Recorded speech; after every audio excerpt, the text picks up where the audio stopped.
republic for which it stands, one nation, under God, indivisible, with liberty and justice for all. Terry, was that cover just on? Huh? Was that cover just on? Yeah.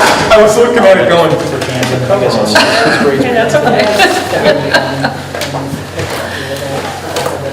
Okay, we're going to have the reading of the procedure for public input by our vice chair. We didn't have no public. All right. There's a lot of public here. If they might see. With our new procedure, or not our new, it's a year old now, with our procedure for public comment. This is the first public comment is 15-minute session. A second public comment will be held at the end of the meeting, if allowed by the board chair. If you plan on speaking, please state your name, address, or the town that you live in.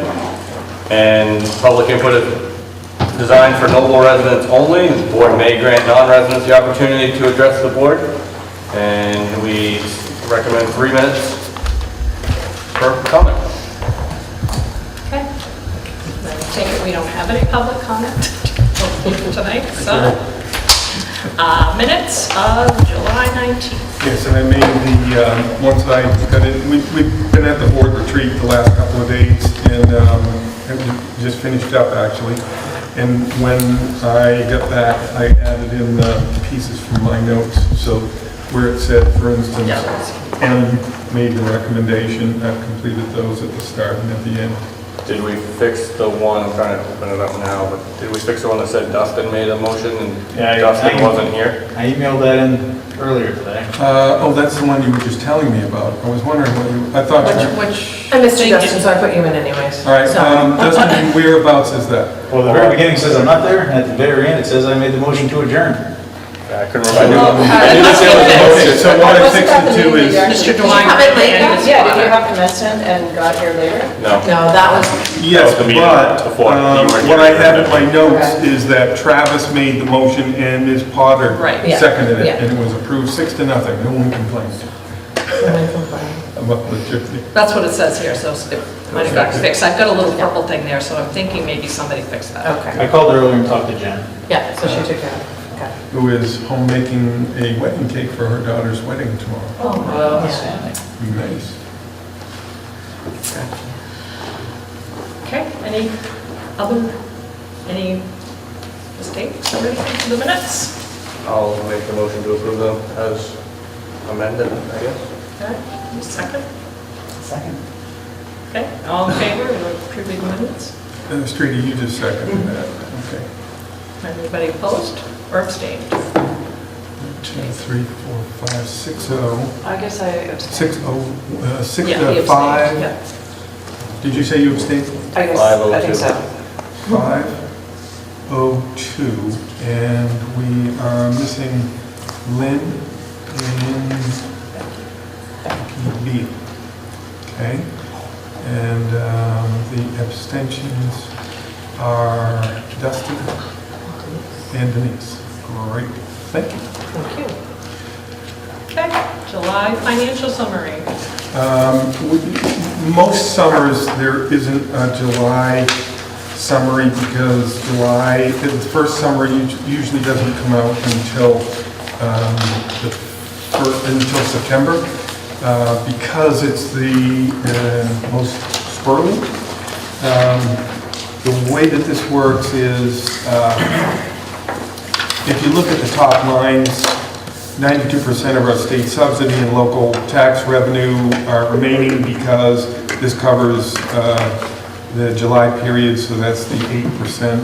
If you figure that a month's about 8%, give or take a little bit. So you see that remaining. The fund balance is there. The fund balance is already in the budget, so to speak. So that's why you see a zero balance to be collected. It's already there, and percent remaining 0. It's already collected. It's a revenue source. Then we have, if you look down to system administration, you'll see that as far as expended and encumbered, it says 80% and 20% remaining. And then that's under, I gotta follow my line. That's under system admin. But then the line right below, it says school admin is 97% encumbered and 3% remaining. So you might think, well, what's the difference? Why would one be, the school administration between secretaries, principals, and assistant principals covers almost all of the school administration line. So that's why we already know what those numbers are, and that's why there's only 3% remaining.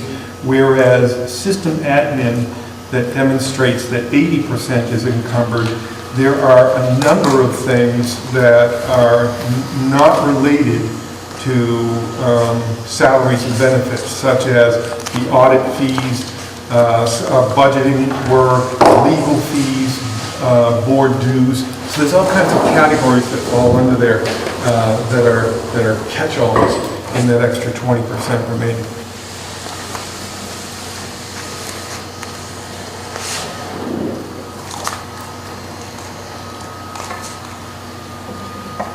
So there seems to be quite a percentage for the other food service. 29%. Food service, yep. Notice that the balance is $25,000. That's a terribly nice even number, isn't it? That's because we have a contingency money that we have set aside in that line. So we know the percent that we're going to be expending, and the contingency amount is what we have to work with should equipment decide not to continue to work. Good question, thanks.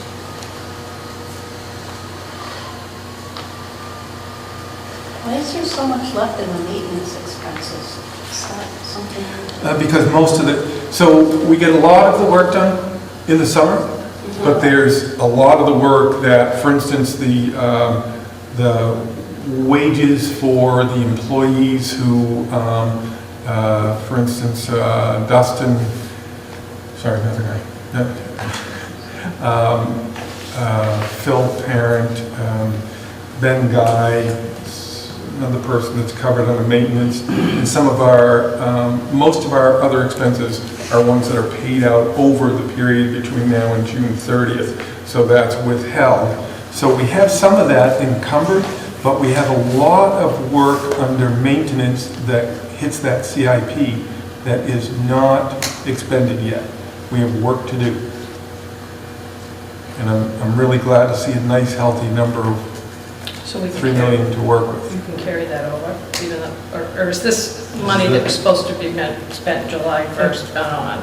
Yes, Okay, July okay. 1st, no, yeah. This is work that's going to be done throughout the year. So we have, so to cover everything that occurs in maintenance for the remainder of the year. Remember we had the year with we had to pay $28,000 for snow removal off some of the roofs of our schools. And that's where this kind of cost would come from. We have our articulating mower that'll, if you use a regular big mower to go over a field, any unevenness at all, you'll skin an area. Our field hockey field is really nice grass, has a few rolls and stuff. It's a very large area, as an example. And the articulating mower that we have, we bought used 2 years ago for $4,500. The engine went on that this week, and the engine to replace it is $8,000. We're not going to put that kind of money into that ancient mower. A brand new mower, articulating mower, is $31,200, where a 3-year-old mower is $28,000. Do we ever? What are you gonna, we're buying the brand new mower, so. Would we yes. ever contract that out? I was going to say, that was going to be mine. I mean, so it's just We, relatively short. it's, if you think of all, so it's not just, the example is the field hockey field, but if you think of just this school, and then you add into that the middle school, and then you add in Knowlton. So it's used across all the properties? Yeah. It's primarily used here, and it is the fine mower that, when you look at our varsity fields and our track area and so forth, you see you can notice a difference between those and a Little League field or something like that. Golf courses use those articulating mowers, so that's, it wouldn't be, we don't think it would be worth it to us in the long run to pay the service for somebody to do it year after year. So we'll have a new piece of equipment with a warranty and do the maintenance work on it. Actually, I think it's got the maintenance contract included.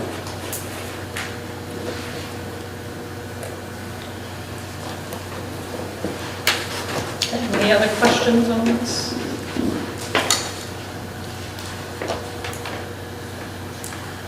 You'll notice there's a note on here that says encumbered salaries, wages, and benefits are estimated until the September financial summer due to staff turnover each summer. The middle school and the high school have had a little bit of hiring fatigue. Well, the high school, a lot of hiring fatigue this summer, and the middle school is, all of our schools have had hirings and changeovers and so forth. And we have had, just this week, we've had 2 resignations, which put us in tough situations, and there's a neighboring district that's making clear that they pick us off one by one. And I can hold those people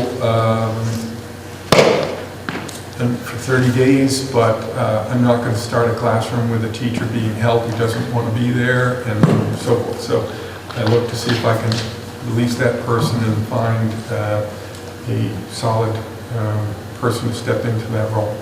So then I look at what that changeover is.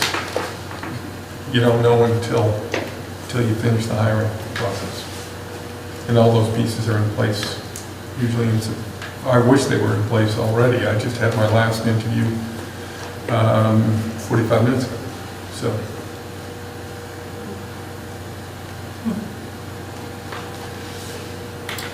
All right, any other questions on the financial summary? Okay, moving on to facilities update. So if you could take a minute on laptop or cell phone and go back to an email that I sent you about facilities probably a week and a half, 2 weeks ago. I'll talk a little bit about that. Facilities plans, I think is what it Facilities says. plans? Yep. Nice, thank you. I think the date is the 31st of July. Would you Yep, like that? yep. Would you mind if I thanks, appreciate it. Okay, so you can read that size. You can read that.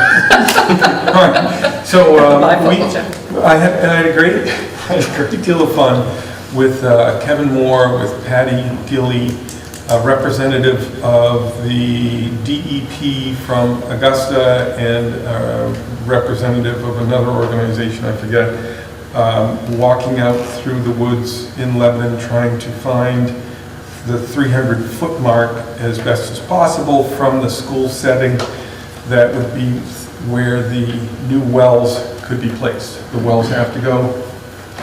There's 600-foot wells. One's damaged, irreplaceable, 250 feet down. The other one's 350, and that's because they sit very close in proximity to the road, and there's something on the road called salt. So not the best place for those things to be placed in the original construction. Our problem is we couldn't go near the leach field, the septic system, so we had to run, and we couldn't go heading towards the pole line playground area, so we had to go into the woods, was the recommendation by the DEP representative with us. We got a 265-foot mark, and we came to a small stream. And the DEP said that they would allow the construction of the wells in that location. That's instead of crossing that stream. So it's a tough spot to get to. It's going to cost us much more money than we had assumed. I still don't have the exact quote because the DEP is still in the process of getting me the paperwork that allows that permission for the 265-foot mark. The substrate was quite a bit more expensive in the area that we wanted to put the portable structure. And so the cost would be prohibitive to add the portable. The intent was portable structure that as the building, as Lebanon Elementary School phases out, hopefully, and Hanson expands, that could expand over to that same space and be connected to the building and used in permanent fashion.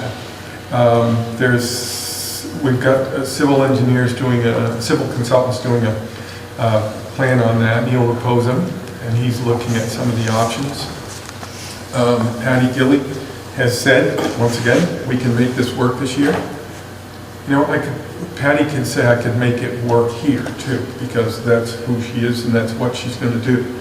And she has kids' best interests at heart. It's not as if she's just saying, we'll just fix whatever we have. I was glad to see that when we get into numbers that there were some shifts down from her enrollment in some of the grades, so that we were not in a situation as of today that we might have had to look at expanding the classroom. We don't have to. Next year, as Lebanon's been really very good about sharing the updates on the building permits and anything that has been brought forward for consideration. So we're keeping tabs on those, and the other two towns have as well, Mr. Bellissimo and Berwick, and then I for some reason I can't keep track of whom I hear from in North Berwick. I apologize, but I get good information from the towns. So we are looking at the knowledge that we'll at least have to have a two-room portable, if not, and because that's what in a rental situation you would have. And if it's not a two-room, then it might have to be two rooms to get us a temporary stopgap measure, because the portable would not cost us, if we built our own like we did, we built one for $131,000. The cost, because of so many other factors that we have to put into this to do the setup work, including the wells and so forth, where the portable would be and where you have to go, would be well over double that amount. So we're out of reasonability. It would be in the, let's see, with 131,000, almost 3 times the cost. So, and we're still working on the water quality issue, putting in a system to address that. And that's for Hanson. So we're not talking about money that's going to impact what's going on, what possible plans are for Lebanon. These are issues that we have at Hanson. So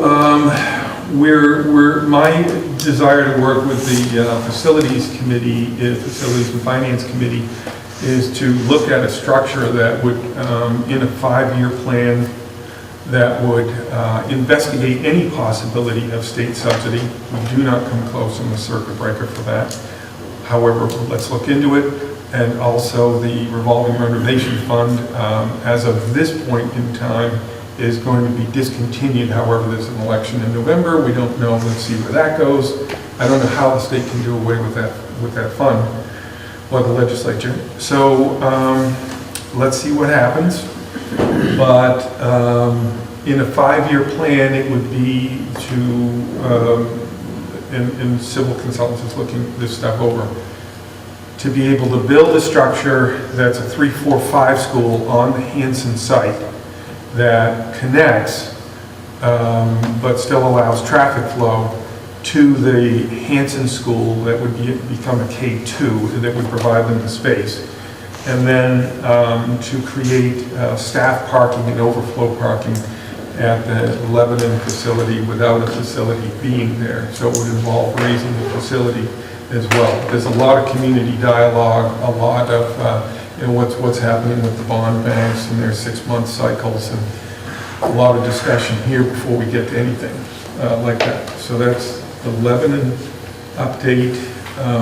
The Huzzy update is that we have discovered that it is grandfathered if you walked out to the right side of the building, down towards the playground area, it's got a little bit of a pie shape. It's grandfathered to have a 2-story connector built there. So as far as engineering studies and plans and so forth, there's going to be a lot less cost to that. Audra will need the expanded space. She'll need some additional space next year, and then she will need more space the year after. So we're thinking in the short interim to bring a portable back, which is typically $18,000, $20,000 a year, to just do a rental of those. They're not my favorite kind of facilities. I'd rather build our own and so forth, but I'm not sure how that's going to play out. So the medium, there needs to be like a 2 to 3 year medium plan for Huzzy that would allow at least a 1-story structure there that's a connector between the 2 pie pieces of the building, and then with the potential for a second floor structure in the future, or consideration of what would the cost of it be to put a 2-story structure in. Would it be much more cost effective, even though there would be open unused space in the short haul. So we're looking at those kinds of things to be able to prepare and bring to the Facilities and Finance Committee. North Berwick Elementary School has also got some grandfathered space on a back wing. It's a 1-floor structure.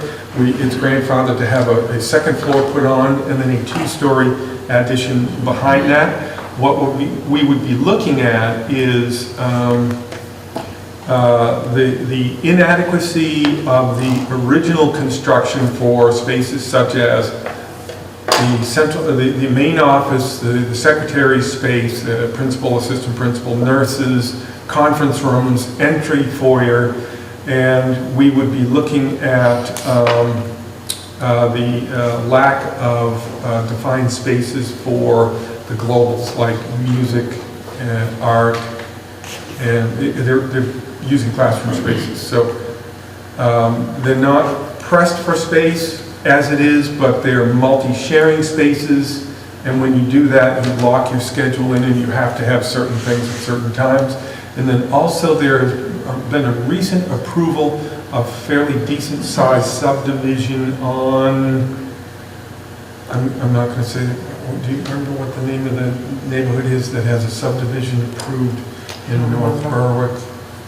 I don't know, I was going to say something like Hillcrest. I'm probably not even close to the right name.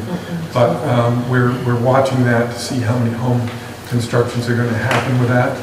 The interesting thing about North Berwick is that I think in 1992, their total enrollment of students in the community was 666, and their total community in 17-18 was 666. So there has been a net zero gain in population. So the school has worked for that time. We do see some 55 and over housing coming in. We do see that has very minimal impact to the schools. We do know that there's shared family structures in 55 and over homes, but it's certainly a much smaller percentage than a designed family home. And we know that those new family homes are coming in, so we have to be thinking about those. That space could fit into this, the same bond package as Huzzy and North Berwick together. Now the big piece is, another big piece is Noble Middle School, phase 3. You've been on the tour, you've seen parts of that we have to work on. That's our last major piece, and then we believe that will have extended the life of that school 30 years into the future. So that's a good investment. It's a 1968 construction, very solid as far as we know to date, very solid construction. Will we have to do some work with boilers over that period of time and with some of the univents and so forth? Yes, we will, but those are, again, would be good investments into the future of that school. Mary Hurd, there's major electrical overhaul we believe that we'll need to do with that facility, but other than that, it's just aesthetics and furniture. The high school, we talked about the flashing and the vapor barrier.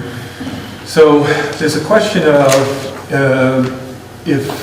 what's the sequence? Is it the Lebanon situation would be a 5-year start to finish plan? The North Berwick and Huzzy would be a 2 to 3 year plan. The middle school would be an immediate plan. And then in the interim, in a couple of our schools to take advantage of portable spaces for, I'm not interested for all day classrooms, but for classrooms that rotate and students could be, I'll just give an example, a computer lab where students can come and go and that's not their main facility, their main classroom space. When you say 5-year plan for Lebanon, do you mean 5 years to plan it out and then start? Or No, 5-year plan. We've already started looking and we've got civil consultants doing the groundwork for us now on, and the DEP. Where can we put these wells? What about that septic system? What would the capacity need for that be? What expansion would we need for that? We've already got that in motion. We're already paying for that work to be done. And we're also looking at a potential draft of a plan, but I'll talk with facilities about that and then bring it forward. So potentially we could have projects going on in North Berwick, and Lebanon all at the same time. North Berwick, Huzzy, at the same time. Probably it could be the middle school most immediately, and then some portable spacing for the other 2 schools, and then those come into play. And then the third piece would be the entire part with Lebanon. But it depends on that bond cycle. If we can get the other 2 pieces done within a 2-year cycle, and then we kick in the other one in a 3rd-year cycle, is that feasible for us to do? So there's a potential for it, but some of it depends on DEP permitting, on engineering studies, and on voter approval. So we'll just take the Lebanon edition, because Sure. it seems like that might be the bigger project. That would be instead of an addition, because if you do that to the building, then that means you're going to shut off part of that building. So here's an example. There's a parking lot, a teacher parking lot and public parking lot that goes behind Hanson, that goes along the roadway. That is a really good substrate, already prepared, that if a 345 were built on that, and there was a connecting archway, something that allowed still traffic flow there and safe passage for students and so forth within a building staying put, then you could have a K-2, a 345, you could have a gym and a cafeteria space, which allows much more. It's incredibly confining not to have those separate spaces. So I guess what I'm getting at is like a project, once the construction actually starts, would that take a year, year and a half to complete? All right, good, okay. So if it's a standalone separate thing that people can just keep working on, if some other pieces are already done, and we have spacing for students because of overcrowding, like in front of Lebanon Elementary, away from the construction, if we would have 1 to 2 portables, which I'm given to understand was a past situation that apparently at some point in the school's history, they were located there as well, then that would allow complete, pretty much full-on construction time for a standalone facility, and then there's time so that can expedite the process. Thank you. So, other questions? Facilities are going to be busy. No, I don't have a lot of meetings. No. And who are our facilities? Joanne? Travis and let's see. Stan. Didn't you guys nominate somebody? There was a meeting that was supposed to happen. I don't know if it did happen. What's I wasn't at that, Lit? Well, I think it was, but I'd have to go back in the I think it minutes. was Lynn. I don't want to say for 100% because she's not sitting here, but it was Lynn, but I believe that was the case. Is where are we at with our capital projects right now? You know, in the summertime, we've been working on, taking off our capital list. And I've seen some projects have been done, or like the pavements, the big thing, most of the schools have gotten paved. Same in North Berwick right now, you can't enter the facility because unless you park in the church and go around the sidewalk. Same thing, so those projects will be ready for the start of school. We've had, the gym floor has been, in the middle school, has completely been taken down to a bare surface, and they're in the process of repainting and sealing that now. They were able to cut out the sections that we talked about, that there was rot near the doorways and the sills, and to reconstruct the sills to keep water from entering that facility. And the same thing at North Berwick Elementary School with their gymnasium. The whole floor wasn't taken down, but I don't believe it was. It's kind of hard for me to tell right now when I can't get in. The rotted area in the door itself, the double door to the back side of the gym that leads to the parking lot, those have been taken out. All the rugs that were planned to be taken out of Hanson Elementary School and tiling put into that school, that's the only one that we kept any projects at. To be honest with you, the rugs smelled sour. Milk and whatever else for a number of years, and that was just not going to work. Those projects have been completed.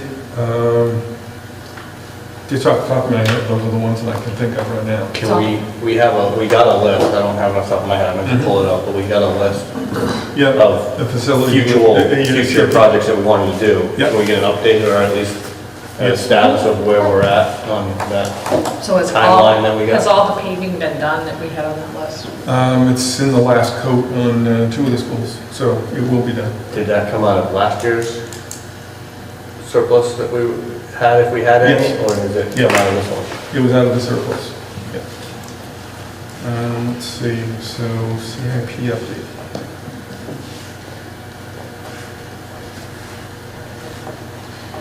Super. Do we need to schedule a facilities meeting, or do we need to wait until school year starts? We can schedule a facilities and finance subcommittee meeting. If Lynn is the person, it's a little difficult We can do to. it by email if needed. So we'll send that out on schedule.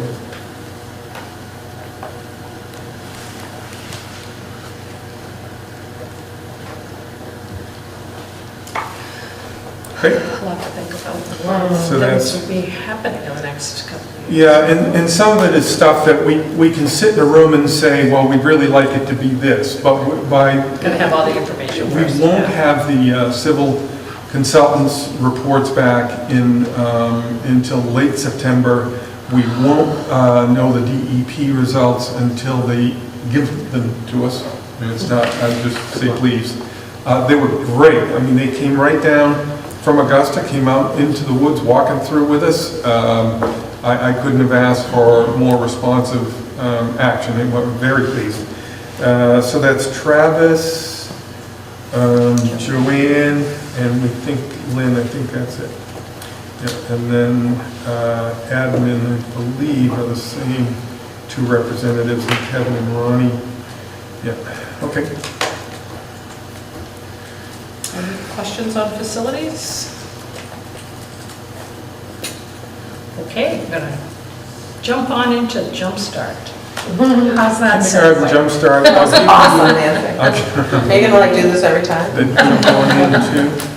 So you'll have to be strategic in your next one. Oh, okay. All right, just in case. I'll try to plan for that. Very nice, nicely done. The kindergarten Jumpstart, I only have preliminaries on that from administrators. I don't have we just finished that, the August, what was it, 9th, I think, or something like that. And so I don't have clean information to give you that doesn't have student names and so forth attached to it. We're still working with it. I was meeting with Mike Archambault this week, and the data it's startlingly good. the students who entered the program, where they started in each of the categories that we look at, whether it's text features or letter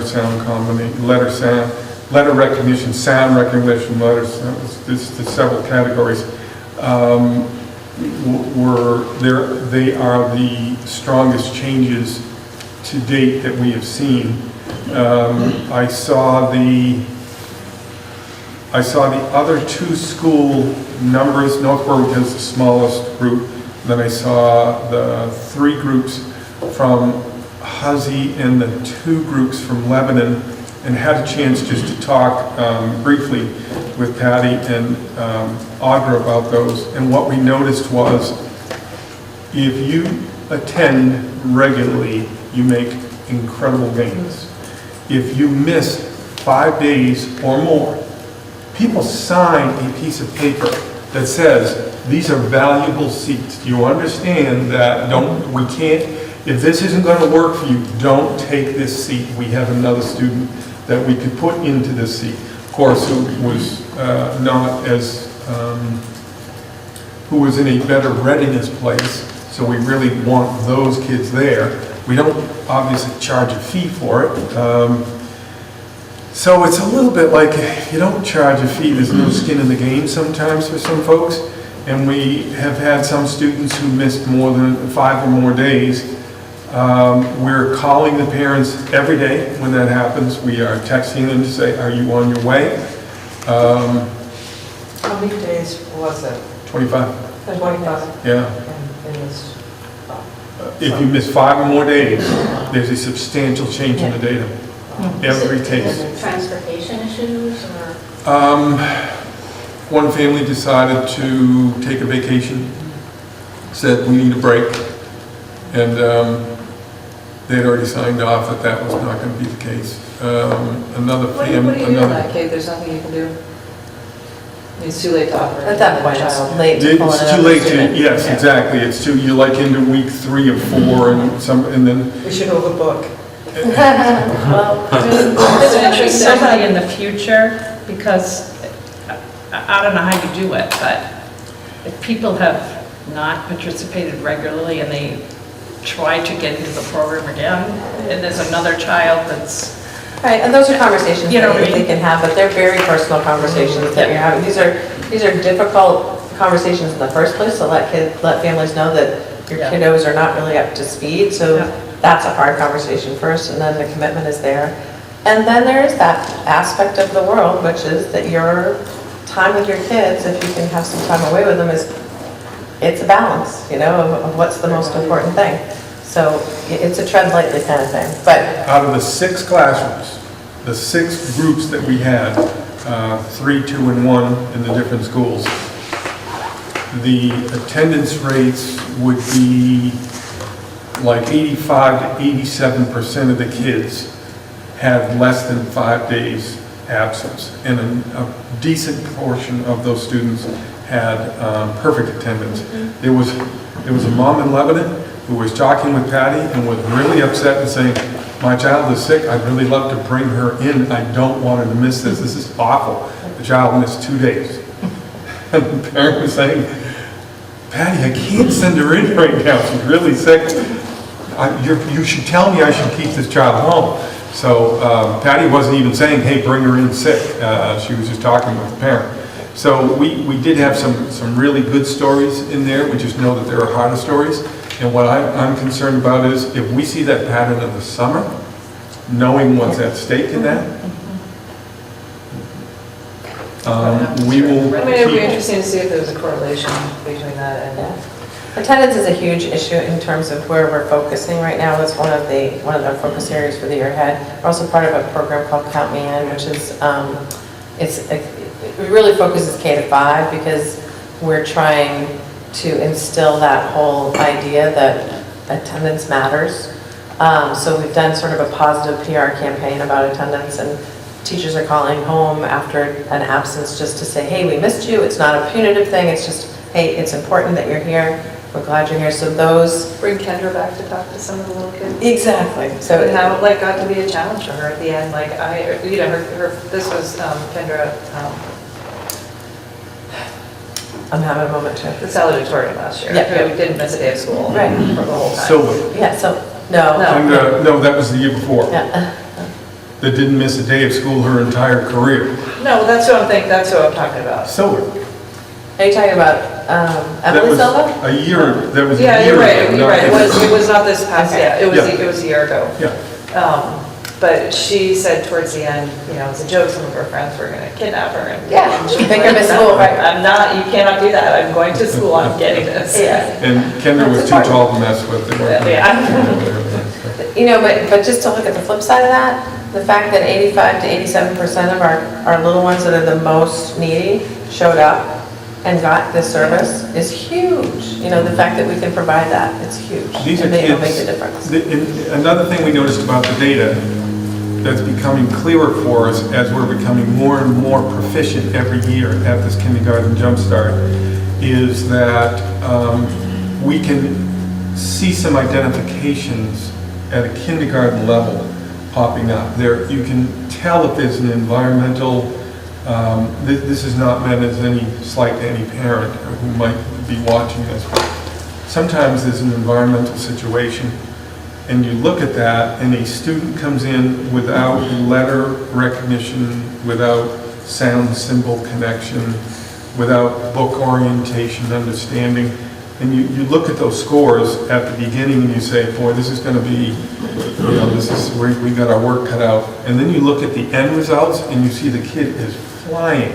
Like 23 letters are recognized in the, started with none and is up to 23 letter recognitions and can do the sound connection to the letter, can do the hand gestures that they do with the sounds that go along with those too. It can recognize them in upper and lower case. So that's an environmental situation. The other thing it shows us is there's something beyond an environmental situation. What exactly that is needs to be determined, but it helps to more clearly identify some further red flags for us with some students. They don't come in to the school as unknowns. They come in with I know, that's why she named it that. They come in with a jump start. Sorry. That's all I can think of. I couldn't use that. I know. I think that's copyrighted. So at a future time, maybe next month, we can get the numbers. Absolutely. See what Yep. we actually were. Yep, should have those for the first meeting in September. Good. Any questions on the Jumpstart? Oh, if you heard, there was a citizen in Lebanon that called the office and complained and sent an email, but the email bounced back when I responded to it, that was saying, retired citizen doesn't like the fact that we're running buses all over town in the summertime with no one on them at all. They're 4 and I can't see 5-year-olds, you can't see them. She can't see them, No. you can't see No, them. you can't see them. Oh. You can't see them.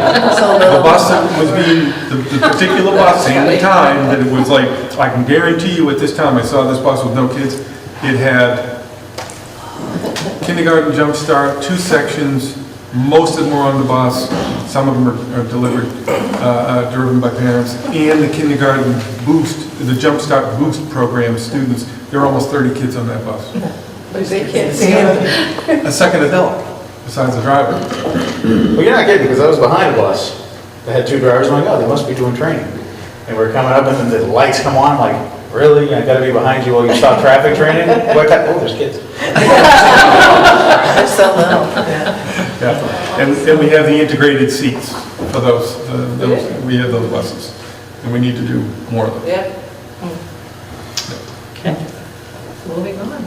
So strategic plan, we've been working very hard on our public document that we had at our retreat today, we had a draft rollout and discussion. That was just today's part, wasn't it? Wasn't yesterday? Okay. And we have a piece that will be ready to go out to the public just prior to the start of school, and then we will connect it to the website. In kind of like when you see the vision statement, the next thing that pops up will be the strategic plan. It's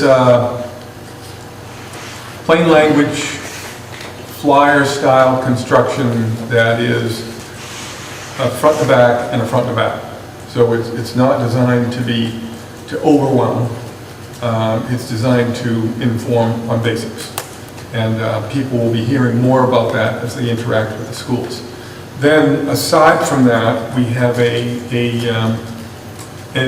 administrative team strategic plan living document that is what are the pieces that we are doing, and we've been doing some research by writings. We're following a guy named Mike Schmoker, who wrote for the Association for Supervision and Curriculum Development, very compelling about strategic plans. His basic premise is strategic plans are almost a complete waste of time. They used to sit on shelves, and now they sit in some electronic place, and they're so big and voluminous, and they're so grandiose that who's tracking each of these, how are they followed through? His idea is KISSSS, keep it short, sweet, and simple, stupid. So we were comparing, we did research from probably 6 states and several Maine districts. We saw one in Maine, a strategic plan that is 83 pages in length, just updated, 83 pages. I'm not kidding, I could pull it up for you. And then we saw another one that had a nice flyer piece that was kind of the idea that we were going for in state, and then a 27 or 28 page document.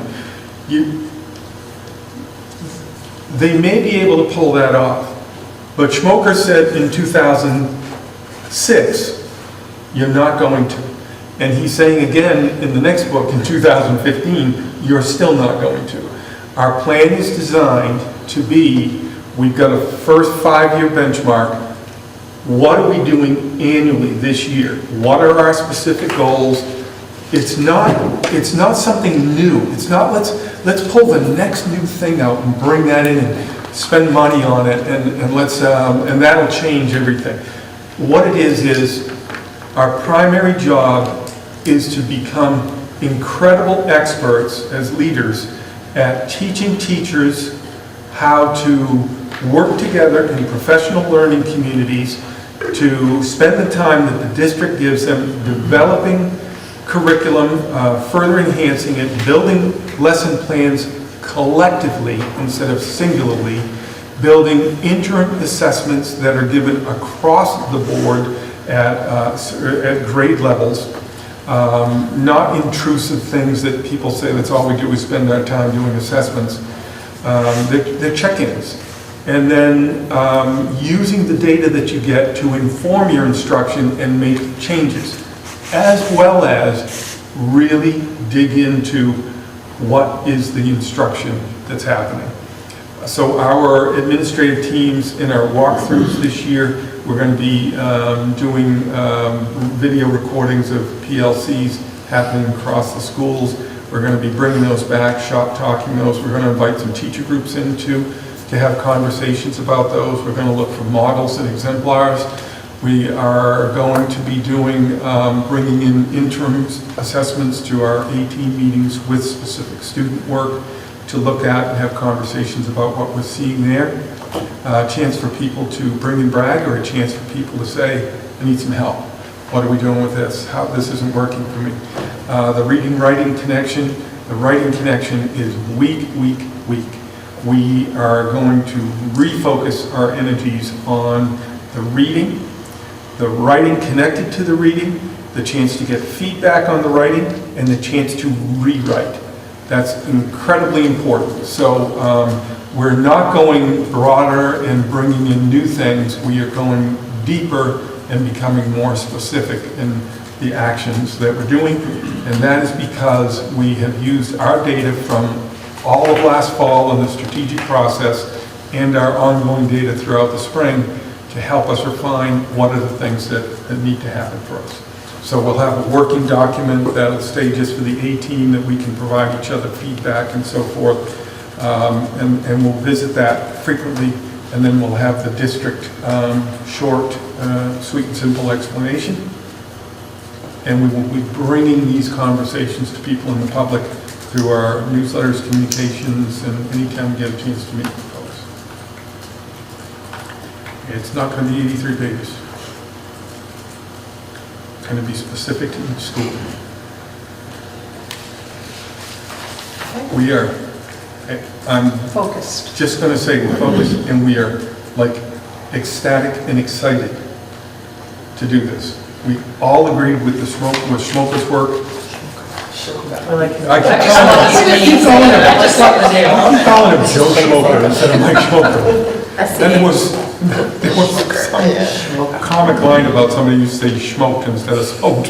Right. Anyways, we really all said, this is exactly right. We have the finances from the community to do what we need to do. We have the professional development supported by the community.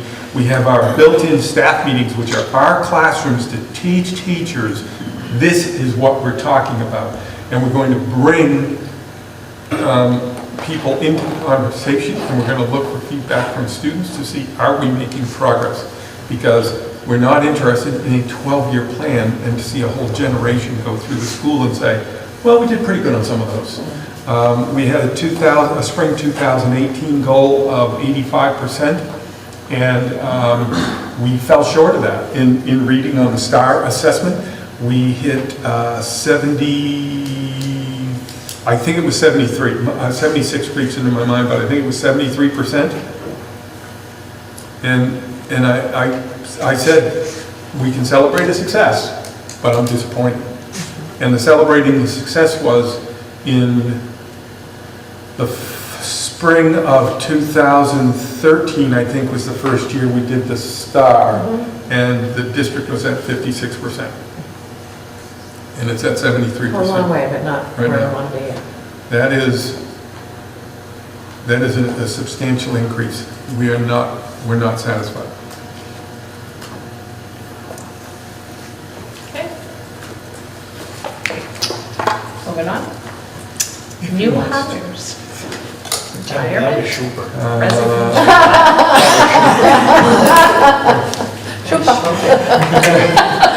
I'm gonna get tired of hearing that guy's name from me. I can't get enough of the writings of this particular person.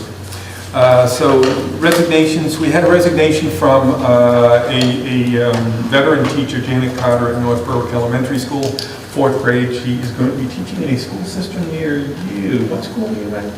Junior high. Yeah, junior high. Really? So, yes, I believe so. At least that's what I heard. I didn't see it anywhere. I think we got some new written down. 6th grade teachers, so. Okay. So she's going to be, she sent in a gracious resignation letter. We wish Janet well. Also, a physical education teacher from the high school by the name of Heidi Day, used to be Heidi Parker. You may recall that there were some difficulties in her family structure, and she is from, I'm going to say, all I can think of, it's hard to remember so many. One of the hills, is it a Little Hill or a Mars Hill? She's Mars Hill, I think. So let's say it's Mars Hill. Quite far apart. Not near us, and she is from that area and has family there. And they offered her a position to teach there, and we think it is a great opportunity for her to make some shifts, and we certainly wish her well and we'll miss her services. Then most recently, a person in Huzzy Elementary School in the kindergarten, 2 days ago I received a resignation from Emily Barissimo, who accepted a position in Kittery. You know, that's one of those situations, do you say, keep the person in for the first 30 days and try to do a transition and so forth. So what we did was, we looked at our, let's see, is that down here? No, it's still in the works. We looked at our most recent position openings and the candidate pools that we have had from those, and the principals are talking together to say, bring this person to the table, bring that person to the table. So we think that we'll be able to field a pool that we will have a successful candidate from. So we're working on that. We've also just received yesterday a resignation from a person in Lebanon schools in Sykes or? No, not yet. No. We have not Not received that. Okay. And I don't think we will receive that. I'm sorry to say that then. Mum's the word. I take that back. How are you today? All right. Okay, so It's fast and furious. Thank you. That's what we're getting at. So those are the resignations, and the board gives me the opportunity, because of the timing, to be able to accept those on behalf of the board, and we responded to those in writing. In the new hires, we have Casey Griffin at North Berwick Elementary School in the fourth grade. We have Lauren McPherson, who is going to be teaching freshman science for us. I should actually say Dr. Lauren McPherson. I'm a little bit of a science geek, former science teacher, and, okay, a lot. And I'm going to tell you, I had the most fun in an interview that I've had. I like to do interviews. I had so much fun. I mean, we talked shop. We had a ball. So I can't wait to see Lauren hit the ground. Amy Becker is going to be our new Noble Middle School computer teacher that's going to be doing the STEM programming that Dumont, oh God's sakes. Bridget Dumont is moving up into another role within the tech department, so she'll be working district-wide, which is great for us, but it's a loss for the middle school because she's incredible. So Amy Becker will be stepping into that role. Elizabeth Thompson will be a first grade teacher at Hanson Elementary School. Elizabeth was a student teacher for us. She worked at North Berwick with Steph Kapantis, so we had really good insight into her. And she did some substitute teaching for us as well, I believe. So we feel we know what we're going to get from Elizabeth, and this is going to be her first foray into a classroom that's her own. A gentleman by the name of Alex Swed, it's written S-Z-W-E-D, so I had to work on it twice. I said, so the Z is silent? He said, yeah. I said, okay, we'll go with that. I'd like to buy a vowel. I felt like I was on, what's the game there with Vanna turning? But I said, you need another vowel here. This just doesn't work for me. So we chatted, and very nice young guy. We need a replacement for Heidi Day in health and physical science, physical education for the 8th grade level, and Mr. Swed is going to be joining us. We had online FaceTime chat because he's out of state, and he's in the process of coming this way. His significant other just is going to be starting her dental program at UNE, and they're going to be living in Westbrook and in some of the new housing that used to be on the golf course I played at. Not happy about that. But he seems like a very nice young guy. And then most recently, I'm going to say like 45 minutes ago, Jonathan Lorenz accepted a 7th grade science/social studies position. That will be based on, when we look at the numbers. Is that nice? Oh, that's why I wanted to share that.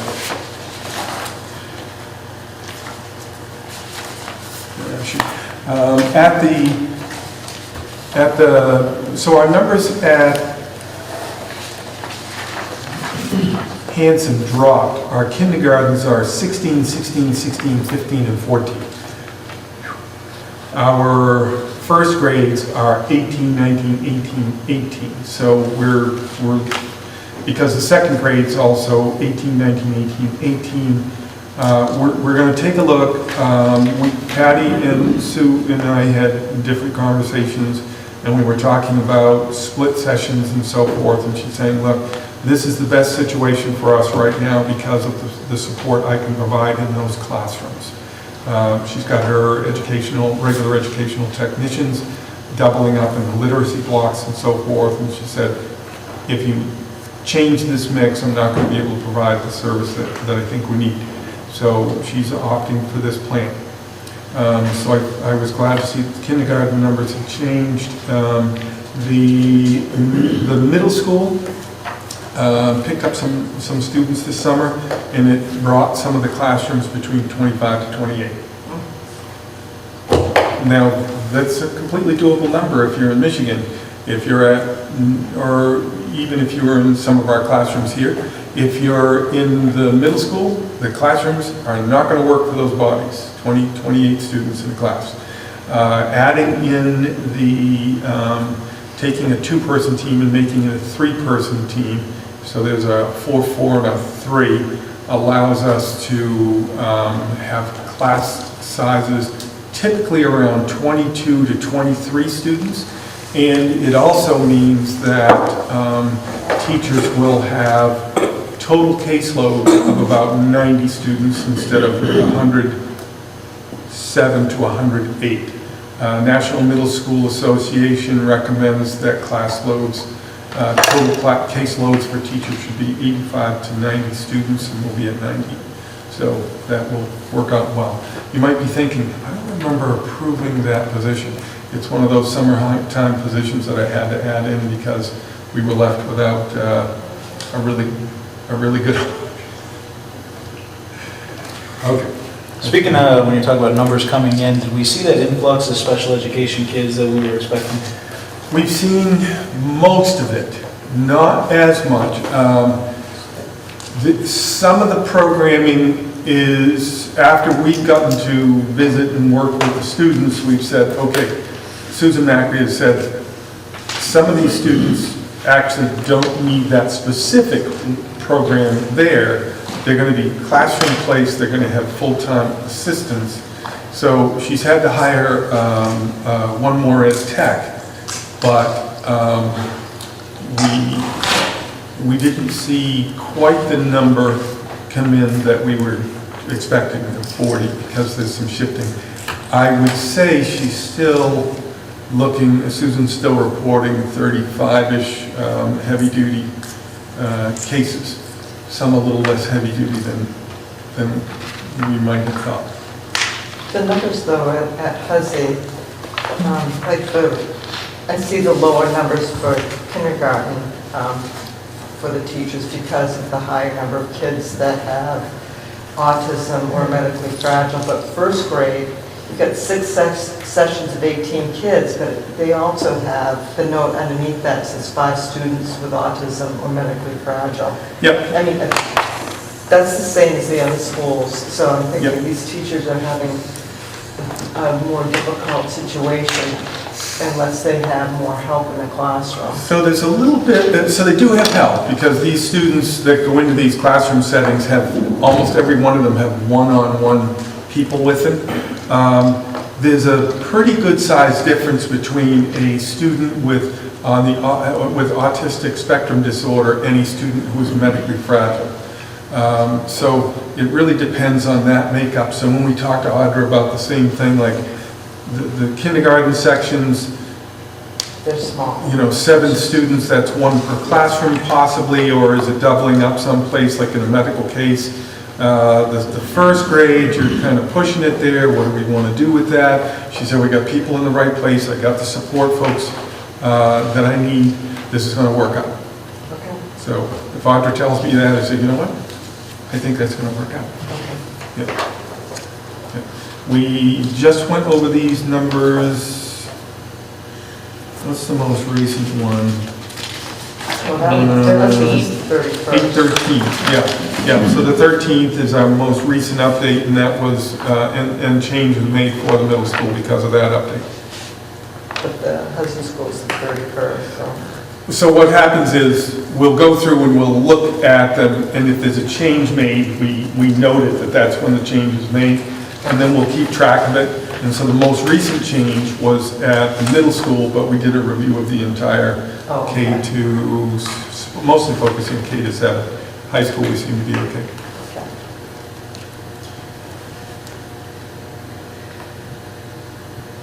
So do we vote on any of our new hires? No, or none of them? no, not until the first meeting in September, if there are any new hirings after that. At that point, and please don't jinx me, I don't want to. So that was my question, do you have any any other positions not filled? So I think as of today, the only position that I don't have filled is the first grade at Huzzy. And I think we might have that resolved tomorrow or Monday. What about the kindergarten that has it, you just found out about? Oh, that's what I meant. That's what, yeah, it's Excuse just me. I said first grade, I meant kindergarten. So when you mentioned we have a new computer teacher at the middle school, Yes, and you said Bridget? Yeah. Bridget Dumont? Bridget Dumont, who had that position, now she's working, She took. Yes, so it wasn't Jonathan Payne's place No, because it's, that was Tracy. It's Gwyneth's. place. So- Oh, Gwyneth McGuire. Yeah, it's who all was- positions within the Yes. so district. they're just kind of Yeah. switching. Gwyneth two positions McGuire already. went to work in Old Orchard, so that created an opening. Bridget moved into that opening, and Chris did a little refiguring with the role based on Bridget's skill set. And so we brought this other person in to do Bridget's program. So it's not a new position, it's just. No, Yeah, no, no, no. no. Gotcha. I have two others whenever you're ready. Okay, go. Sorry. I have two others. We had our first quarterly Tri-Town Bookmobile committee meeting yesterday afternoon, and the Laura Cashel is cashola. She is killing it. She is really amazing, amazingly organized, flexible. How can I do this? She had flow charts on the that showed spikes on receivership and what do they call students who are participants in the library? You know what I mean? Customers, whatever you want to call it. What? Partners. Come up with a word. What is it? Readers? Oh, okay. Let's go with readers. I forget the term. And then she talked about how she has gone through different, she goes, in each town, she goes to one daycare center. The one that's right across from Hackmatack is, what is it, Friends or something? Berwick on the Yeah. way. She is there, I think on a weekly basis, and they're her best customers. She's up to 1,781 total books checked out this summer. And the libraries, the public libraries, are collection locations too, so they bring in cartons that have like the milk carton, milk crate size, that have the books for her. Here you go, Laura, here's the books to return. It's just been great. What we found out though is that the cooling system for that does not quite do enough of the bus. So it has been hot. So we're working on two pieces. One is we're going to add an inverter that's already been purchased for like $155 or something like that, so that when that startup kicks in on the AC, that we'll get the bus cooled off faster, and it'll build up a little bit of juice for us. Then the other thing that we're going to do is, originally I had this idea about, wouldn't it be great to have an awning outside, like just on a traveling camper, and have some camp chairs, and kids can go after they get that and sit outside in the cool shade. So I know this guy who took a 21-foot awning off his camper this summer. What's his name?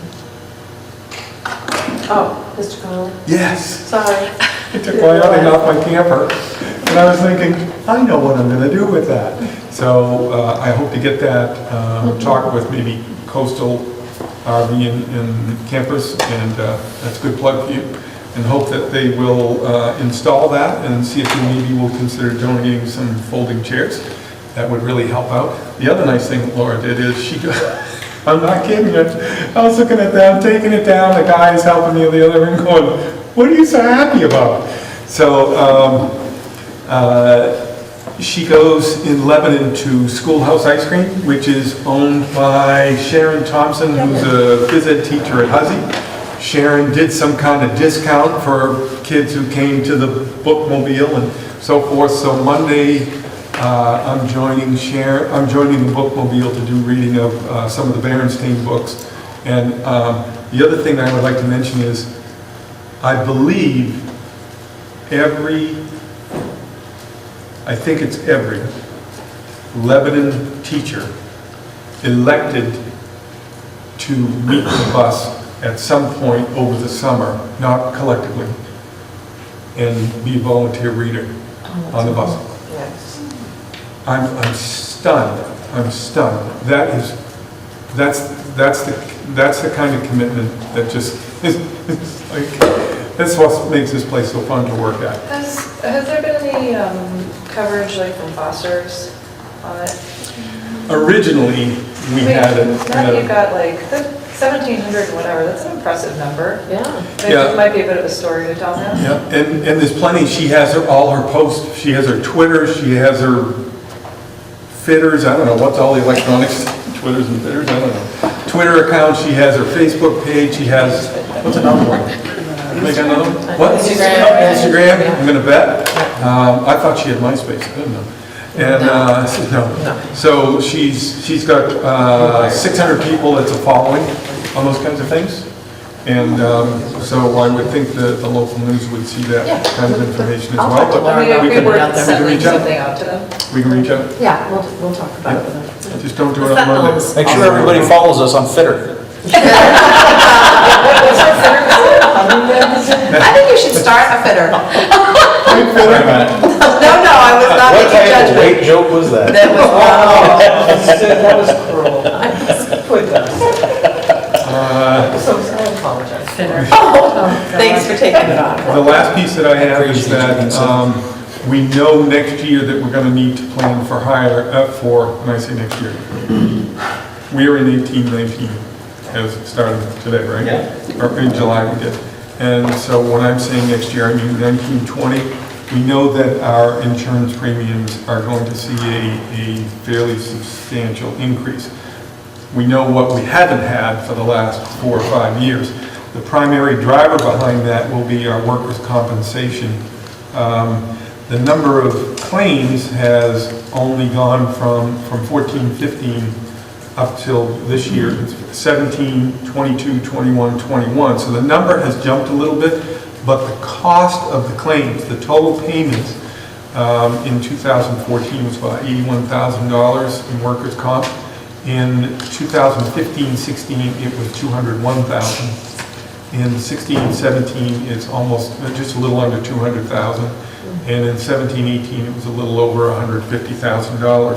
So our rating, our experience mod for this went from 0.6 in 14-15 to 1.24. So it's more than double. So I'm just telling you now, we'll need to be planful for that's my big word, planful, for I think that's a real one. I don't know if it is, it sounds good. And we talked about that. Some things have happened. Part of what we looked at is, since that date, even though we're hiring a lot of young kids, teachers in the classroom, I consider them kids, they're young enough to be my kids, and we have not a lot of mid-range. We have people on this end of the scale and people on this end of the scale, and we have a bit of an aging workforce in some ways. But is it workers' comp or is it the health insurance? Workers' comp, Well, that which should make a difference with the age. Isn't that injuries on the job? Yeah. it is, but what we're seeing in our trends is it's not the young bucks who are the ones that are getting injured on the job. Some of it It's is just- repetitive motion type Yeah. things, stuff like that increases just over time, I was thinking like slips and falls and stuff. Right, less that, more of that, but still, the ergonomic idea of doing some training on ergonomics and things like that wouldn't hurt. It's always good to try to get that in. We do have, we have had those consultants come in and look at people's stations and try to do that kind of work.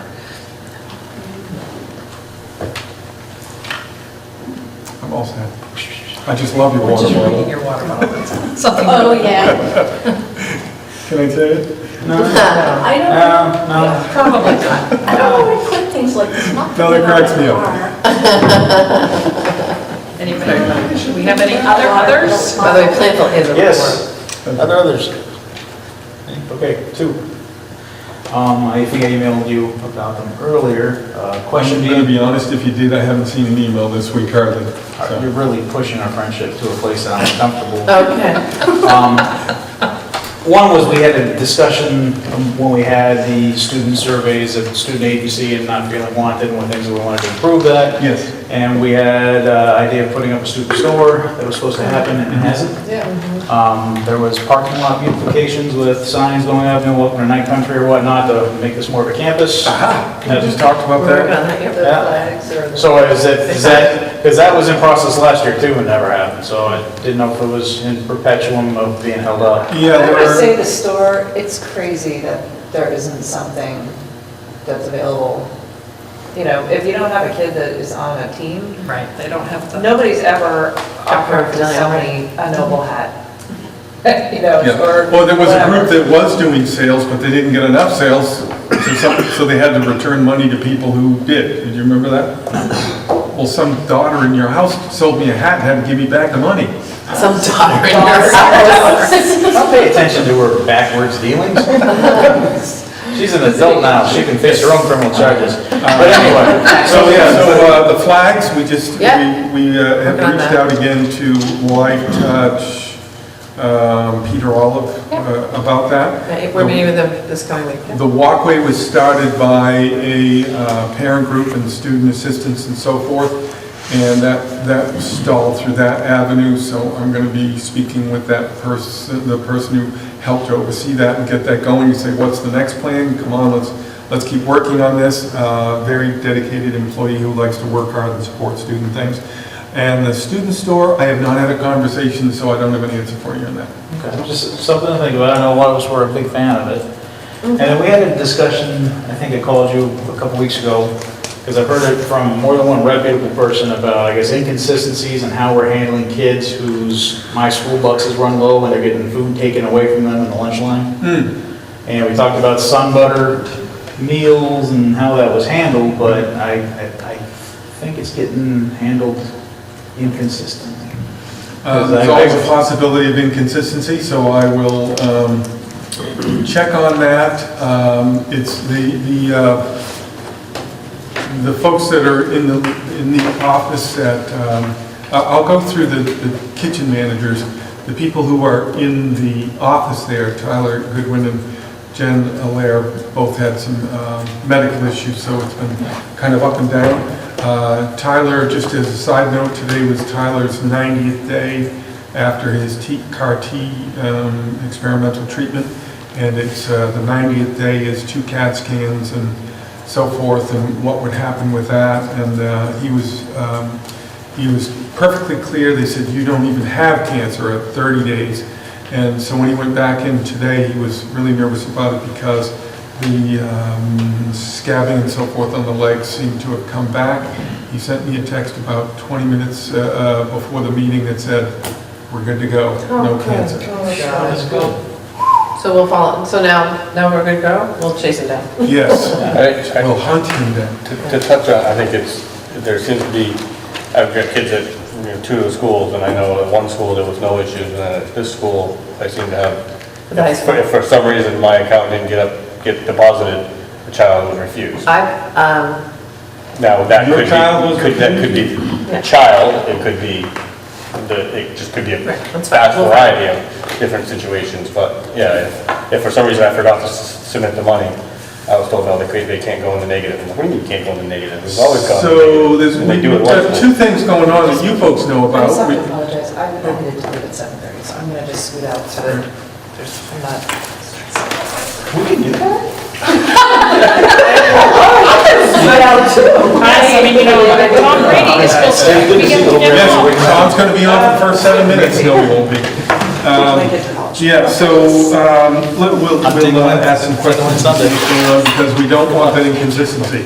We have an account built in for cases when students don't have money, and we have a backup meal that is a basic meal that says if you can't get the hot or the à la carte because there is an account that is, for some reason, something isn't where it needs to be, that there's still a meal provided. We're not interested, I'm being very clear with everybody, I'm not interested in a student not receiving a meal.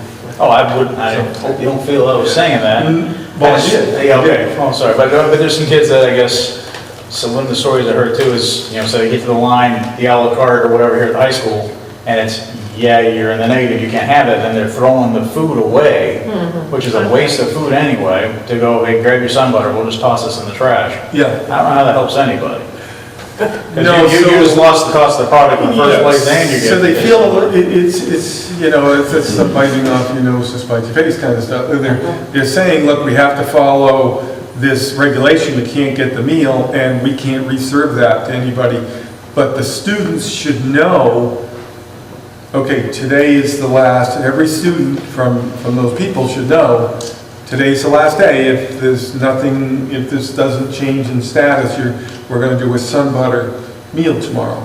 That would be my hope.